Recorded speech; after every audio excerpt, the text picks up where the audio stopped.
हेल' लोगोफोर बरायलायबाय नोंथांमोनखौ नैबे बर' फेमिलि ब्लगाव दिनै आङो जोंनि उदालगुरि स्पर्ट्सनि बानजायनायाव जा जि लिग खेला सोलिबाय थादों फुटबल लिग नैबे उदालगुरि नलबारि डायमन्ड फिल्डआव बेयावनो आङो दिनै खेला नायनो फैबाय जा दिनै बे खेलायाव बाहागो लागोन मोननै गोख्रों हान्जाया दिनै गेलेगोन बेनो जाबाय बड'लेण्ड एफसि आरो बिनि हेंथायै गेलेगोन कबिरालि एफसि आङो बेखौनो नोंथांमोननो दिन्थिलांनो नाजागोन नोंथांमोना नायलांबाय थादो आरोना दिनै अब्ला आङो दिन्थिलांनोसै भिडिअखौ स्टार्ट खालामबाय आरो बड'लेण्ड एफसिनि मेनेजारानो जा बिथाङानो जोंहा नै बिथांमोनानो जाहैबाय बड'लेण्ड एफसिनि प्लेयारफ्रानो आरो नै बिथांमोनानो दायो रेडि जाबाय थादों बिथांमोना दा आङो बिथांमोननि गेलेनायखौ दिन्थिलांनो नोंथांमोननो नाजागोन आरो नोंथांमोना नायलांबानो जाबाय सोर देरहागोन सोर जेनगोन आङो दिन्थिनो नाजागोन आरो जोबजासिम जोंहा नै बड'लेण्ड एफसिनि मेनेजारा नै बिथाङाखौ नोंथांमोना सिनाय मोनखायो जानो हागौ बिथाङा माने जेरावबो बिराद आखा फाखा दे बिथांखौ बबेबा सावथुनावबो बिथांखौ नुनो मोनो बेनिफ्राय आरो नैबे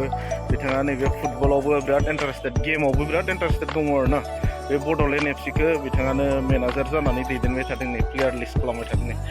नै थिगानो दङ ना फंबाय सिनाय मोनखायो गोबाङा नोंथांमोना बेनिफ्राय जोंहा बड'लेण्ड एफसियाव ओरैनो प्लेयारफोरा बबेनि दङ फंबाय एसे फोरमायनो हागोन नामा बड'लेण्डनि गोजा ना आदसा बड'लेण्डआथ' बड'लेण्ड मोनब्रै डिस्ट्रिक्ट दङ मोनब्रै डिस्ट्रिक्टनियाव मिक्स ना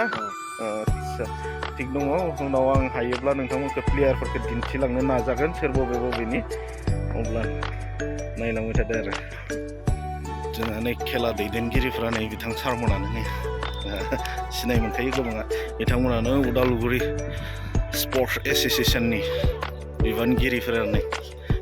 दिनैनि खेलाखौ बिथांमोनानो सामलायगोन आरो बे लिग खेलखौ बिथांमोनानो दैदेनदों आरो उदालगुरि स्पर्ट्स एस'सियेसननि बानजायनायाव जोंहा नैबे मा होनोमोन लिग खेला ना लिग इन्टार क्लाब लिग नैबे जा सुपार डिभिजन जा बियो नै सोलिबाय थादों दिनैहाय 3 नम्बर मेट्स ना जा दिनै 3 नम्बर मेट्स सोलिबाय थादों बेनो जाहैबाय जोंहा कबिरालि एफसि आरो बड'लेण्ड एफसि बे मोननै गोख्रों हान्जाया गेलेगोन आरो दिनै नैबेयाव बादायलायगोन आङो बेखौनो दिन्थिलांनो नाजागोन जोंहा नै बिथांमोना जाहैबाय नैबे गोजा गाननाया कबिरालि एफसिनि बिथांमोना बेनिफ्राय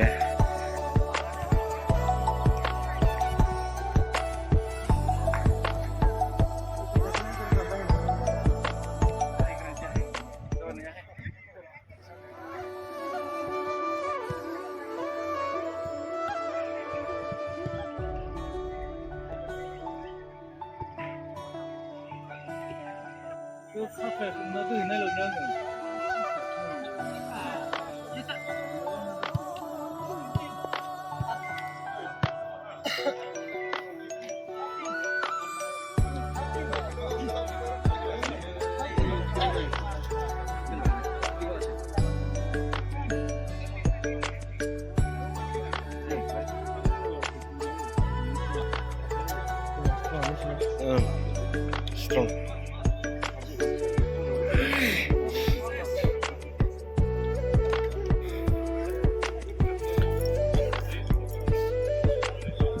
जोंहा दिनैनि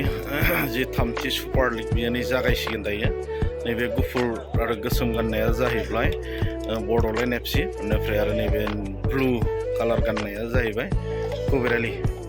एफसि आरोना मोननै हान्जाजों गेलेनाया जागोन दिनै आङो दिन्थिलांनो नाजागोन नोंथांमोननो बिथांमोननि गेलेनायखौ आरोना नायलांदो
जोंहा दिनै फुटबल बादायलायनाया